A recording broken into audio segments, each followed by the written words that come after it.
नाम मोहम्मद इस्लाम शहजाद, पता बांग्लादेश, मुस्लिम से हिंदू बनकर मुंबई क्यों पहुंचा था सैफ का हमलावर? बांग्लादेश से किसके कहने पर आया था मोहम्मद इस्लाम? मुंबई पुलिस के सामने किया सबसे बड़ा कबूलनामा। बॉर्डर पार करके आया और फिर भागने वाला था आरोपी। एक गलती की वजह से कैसे फंस गया शहजाद?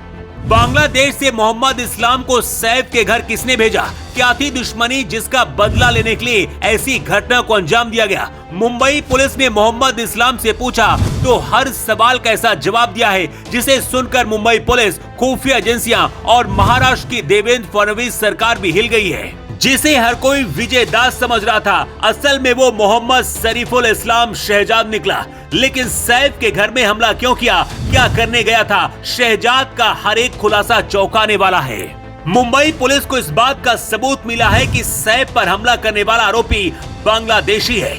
इसके पास भारत का कोई भी कागजात और सबूत नहीं मिला है जिससे पता चलता है कि ये बांग्लादेशी है। मोहम्मद इस्लाम शहजाद को ये बात पता थी कि वो भारत में पकड़ा जा सकता है, इसलिए उसने सबसे पहले अपना नाम बदलकर मुस्लिम से हिंदू बन गया। उसके बाद नाम भी ऐसा रखा जिससे हर किसी को यही लगे कि वो बंगाल का है और किसी को कोई शक ना हो। मोहम्मद इस्लाम शहजाद भारत में अवैध तरीके से घुसा था और बीते 4 महीने से मुंबई के थाड़े में रह रहा था। सबसे हैरान करने वाली बात यह है कि मुंबई में इसे एक प्राइवेट हाउसकीपिंग एजेंसी ने नौकरी दे दी और वेरीफाई भी नहीं किया गया। सैफ अली खान पर हुए हमले के बाद सबसे बड़ा सवाल ये उठ रहा है कि आखिर 12वीं मंजिल तक हमलावर कैसे पहुंच गया? बिल्डिंग के एंट्री गेट से लेकर लिफ्ट तक क्या किसी ने उसे नहीं रोका? किसी ने उससे नहीं पूछा कि आखिर आधी रात वो कहां और क्यों जा रहा है? पुलिस को हमलावर के सैफ अली खान के घर में जबरन घुसने यानी कि ताला टूटने, खिड़की की जाली काटने आदि के सबूत भी नहीं मिले। ऐसे में सवाल उठ रहा है कि जबरन घुसने के निशान नहीं तो घर में किसने घुसाया? क्या उसके घर में घुसने के लिए किसी ने दरवाजा या फिर खिड़की खोल रखा था? उसे कैसे पता था कि सैफ अली खान का घर कहाँ है, बच्चों का कमरा कहाँ है? हेक्सा, ब्लेड और चाकू की पहेली को भी सुलझाने में मुंबई पुलिस लगी है। सैफ के बेटे जय की देखभाल करने वाली महिला ने बताया है कि हमलावर हेक्सा ब्लेड जैसा हथियार से हमला किया, लेकिन डॉक्टरों ने सैफ की पीठ का ऑपरेशन कर चाकू का टुकड़ा निकाला है। इससे नौकरानी का हेक्सा ब्लेड वाला बयान भी गलत साबित होता है।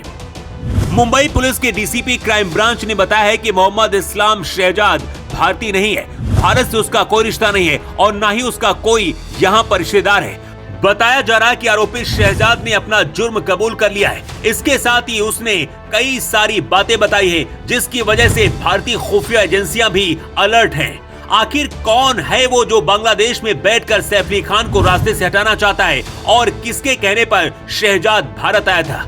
मुस्लिम से हिंदू क्यों बना और आगे क्या करने वाला था? सैफ के घर से भागकर इस्लाम शहजाद ठाणे के हीरा नंदानी इलाके में मजदूरों के बीच छिपा हुआ था। बार बार अपना नाम बदल रहा था। कभी वो अपना नाम विजय दास बताता था तो कभी विजय दास तो कभी मोहम्मद इलियास के नाम से पुकारा गया। मुंबई पुलिस के सामने अब अपना जुर्म कबूल करते हुए अपना असली नाम मोहम्मद शरीफुल इस्लाम शहजाद बताया है।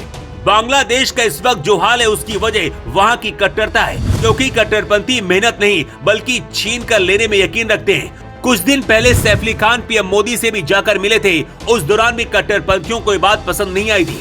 बांग्लादेश और पाकिस्तान के स्लीपर सेल भारत में भी एक्टिव हैं और ऐसा हो सकता है कि इसी कट्टरपंथी सोच का शिकार सैफ अली खान भी हुए हों। मोहम्मद इस्लाम शहजाद अपना नाम बदलकर, अपना धर्म बदलकर सैफ अली खान के घर घुसता है। इससे भारत के देशभक्त मुस्लिमों को भी ये बात समझनी होगी कि कट्टरपंथी सोच वाले लोग किसी के नहीं होते हैं। मोहम्मद शरीफुल इस्लाम की गिरफ्तारी के बाद कई सनसनीखेज खुलासे होने वाले हैं, लेकिन सवाल यही है कि आखिर बांग्लादेश से घुसपैठ करके मुंबई आता है और वहां नौकरी भी मिल जाती है, आखिर ये कैसे?